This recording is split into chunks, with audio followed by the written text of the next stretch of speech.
Dasar Ekonomi Baru atau DEB merupakan dasar yang diperkenalkan oleh Tun Abdul Razak, iaitu Perdana Menteri Malaysia yang kedua pada tahun 1970. Selepas negara dikejutkan dengan peristiwa 13 Mei 1969, siapa sangka bahawa peristiwa rusuhan kaum ini merupakan kejutan sosiopolitik terhadap kehidupan masyarakat majmuk di negara kita yang dipisahkan dengan jurang sosioekonomi yang sangat ketara oleh penjajah tanpa diatasi sepenuhnya oleh pemimpin terdahulu atas dasar demi kemakmuran dan keamanan yang perlu dikekalkan. Maka, kerajaan telah mengambil langkah bijak dengan usaha mengagihkan kekayaan negara kepada semua kaum, terutama kaum Bumiputera yang jauh ketinggalan dalam menikmati kemakmuran dalam negara sendiri menerusi DEB.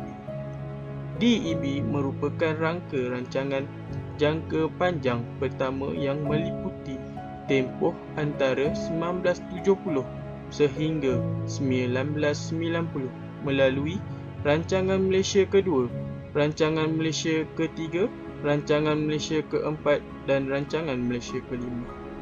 Bagaimanapun, masyarakat bukan Bumiputera juga tidak dinafikan hak mereka dalam pelaksanaan DEB.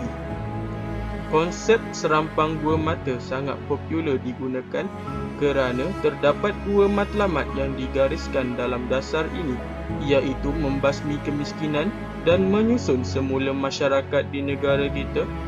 Kedua-dua matlamat ini mempunyai tuju arah yang satu, iaitu mengintegrasikan masyarakat majmuk di Malaysia. Objektif dasar ekonomi ialah menyedari kedudukan ketidakseimbangan sosial ekonomi itu. Kerajaan telah mengusahakan supaya satu pendekatan baru dalam rancangan pembangunan negara yang melibatkan program 20 tahun yang dikenali sebagai Dasar Ekonomi Baru. Matlamat utama Dasar Ekonomi Baru ialah untuk mencapai perpaduan negara melalui dua strateginya yang bercorak serampang dua mata, iaitu mengurangkan dan seterusnya membasmi kemiskinan di kalangan rakyat tanpa mengira kaum, dan menyusun semula struktur masyarakat Malaysia agar mereka tidak lagi dikenali berasaskan ciri ekonomi dan tempat tinggal. Strategi perlaksanaan yang pertama, membasmi kemiskinan. Jurang ekonomi antara kaum telah menimbulkan perasaan tidak puas hati di kalangan rakyat. Terdapat perbezaan ekonomi yang ketara di antara masyarakat luar bandar yang majoritinya penduduk terdiri daripada orang Melayu yang menjalankan aktiviti ekonomi sara diri dengan masyarakat bandar yang terdiri daripada kaum Cina yang menjalankan aktiviti ekonomi komersial. Perbezaan ini boleh menggugat perpaduan negara. Pelbagai usaha membasmi kemiskinan telah dilaksanakan sepanjang pelaksanaan DEB. Antara usaha-usaha itu ialah membuka dan membangunkan kawasan tanah untuk golongan yang tidak memiliki tanah oleh agensi kerajaan seperti Felda dan Felkra. Kedua, membina dan meningkatkan infrastruktur di kawasan luar bandar. Yang ketiga, memperbaiki dan meningkatkan kualiti hidup rakyat melalui pelajaran, pelatihan, kesihatan dan sebagainya. Dan akhir sekali, meningkatkan daya pengeluaran dan pendapatan.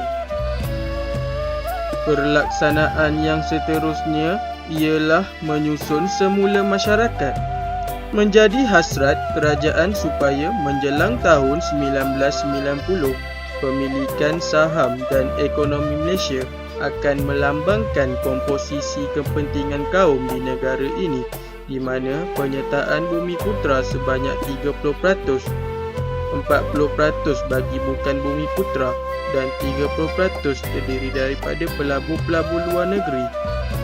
Dalam mencapai matlamat penyusunan semula dasar ekonomi baru, strategi berikut telah disusun. Yang pertama, meninggikan daya pengeluaran dan taraf kehidupan golongan miskin melalui proses memodernkan kawasan luar bandar. Yang kedua, mengurangkan keadaan yang tidak seimbang dalam struktur guna tenaga yang terdapat sekarang ini dengan cara yang progresif dan menerusi pertumbuhan ekonomi seluruhnya supaya pada tahun 1990 kedudukan tenaga buruh mencerminkan bilangan kaum. Yang ketiga, menambahkan dengan lebih cepat lagi bahagian rakyat Malaysia dalam pemilikan modal dalam stok syarikat dan pertumbuhan ekonomi. Yang keempat, membentuk sebuah masyarakat perdagangan dan perindustrian di kalangan orang Melayu dan kaum Bumiputera supaya dapat membentuk dan memiliki 30% ekonomi dalam tahun 1990 dan menubuhkan beberapa agensi seperti MARA, Bank Pembangunan Bank Bumiputera Amanah Saham Nasional. Dan akhir sekali, memajukan negeri dan kawasan yang dianggap mundur melalui pembangunan wilayah baru seperti Dara, Kesedar, Kejora dan sebagainya.